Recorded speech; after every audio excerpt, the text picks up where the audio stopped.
নির্বাচন হবে ২০ তারিখে ভোট দেবে, কে কত ভোট পাবে সেটাও সবাই জানে। কারণ এই বর্তমান সংবিধান অনুযায়ী আপনার দলের বিপক্ষে ভোট দেওয়ার কোনো অবকাশ নেই। তার মনোনীত প্রার্থীকে বিএনপি ভোট দেবে, সেখানে ৭০ অনুচ্ছেদ থাকলে বা কি না থাকলে বা কি।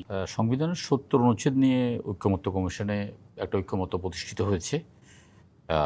মোটামুটি একটা দুটো বিষয় ছাড়া অন্যান্য বিষয়ে সংসদ সদস্যরা স্বাধীনভাবে তাদের মত প্রকাশ করতে পারবেন এবং ভোট দিতে পারবেন।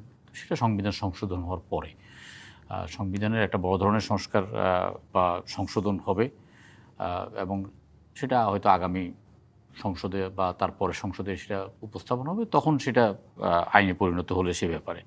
এখন বিদ্যমান আইনে রাষ্ট্রপতি নির্বাচন হচ্ছে।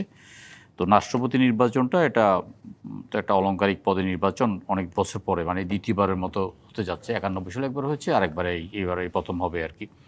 তো সেক্ষেত্রে এটাই তো গণতন্ত্রের সৌন্দর্য। এবং বিরোধী দল যদি পরাজয় নিশ্চিত জেনেও অংশগ্রহণ করেছে, এটা এক ধরনের ধরুন আলাপ আলোচনা, রাজনৈতিক কৌশল। ফ্যালকন অ্যালুমিনিয়াম মাল্টিলেয়ার অ্যানোডাইজড হওয়ায় সম্পূর্ণ স্ক্র্যাচ প্রুফ। Falcon aluminium.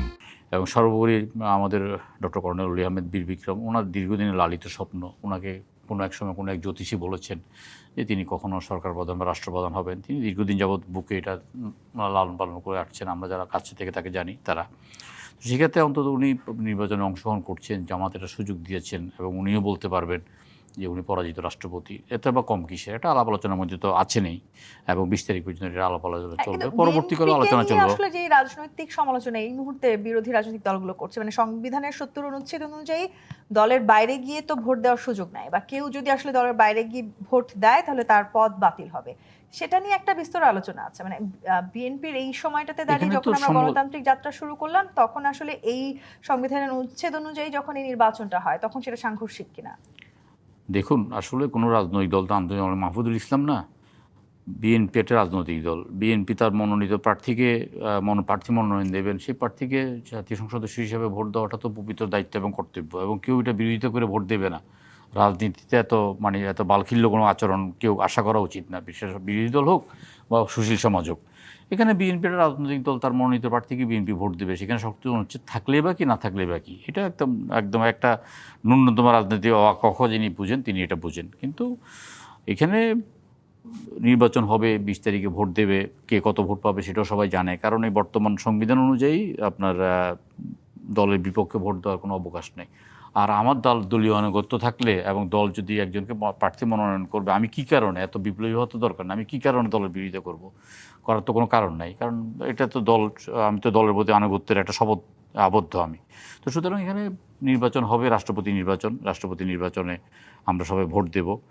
তো এটাতে আমি কোনো সমালোচনা কিছু দেখছি না, বা এটাতে আপনার যে ৭০ অনুচ্ছেদ এখানে সামনে নিয়ে আসার কোনো প্রয়োজন নেই। ৭০ অনুচ্ছেদ যখন সংবিধানে প্রতিষ্ঠিত হবে, আমরা তো বিশেষ কমিটি একটা গঠন করেছি, যদিও বিরোধী দলের একটা অংশ এই কমিটিতে এখনও তাদের নাম দেননি। ৫টি নাম দেওয়ার জন্য আমরা অপেক্ষমান আছি। অন্যান্য রাজনৈতিক দলগুলো তাদের সমন্বয়ে এটা গঠিত হয়েছে এবং আলাপ আলোচনার ভিত্তিতে সংবিধান সংশোধন হবে। সেক্ষেত্রে রাষ্ট্রপতি নির্বাচন আর অন্যান্য ক্ষেত্রে বিশেষ করে সিদ্ধান্ত প্রস্তাব, তারপরে জরুরি জনগুরুত্বপূর্ণ প্রস্তাব, কখনো যদি কোনো ভোটাভুটির প্রয়োজন হয় বা কোনো সময় যদি বক্তব্য রাখার প্রয়োজন হয়, তখন সরকারি দল স্বাধীনভাবে তাদের মতামত প্রকাশ করতে পারে। এই ৭০ অনুচ্ছেদ নিয়ে আসলে বিরোধী রাজনৈতিক দলের যে দাবি দেওয়া আছে, সেটি আসলে খুব একটা কার্যকর বা প্রয়োজনীয় বলে এই মুহূর্তে অন্তত আপনি মনে করেন? আমার কাছে মনে হচ্ছে না। অন্তত এইসব ক্ষেত্রে যদি ৭০ অনুচ্ছেদ থাকতো, মনে করুন আমি আমার ভোটটা আরেকজনকে দিতে পারতাম, দলের মনে, তো আমি একটা দলের প্রতি আমার আনুগত্য আছে। একটা দল আমাকে মনোনয়ন দিয়ে এমপি আপনার বানিয়ে এনেছেন বা জনগণ ভোট দিয়েছেন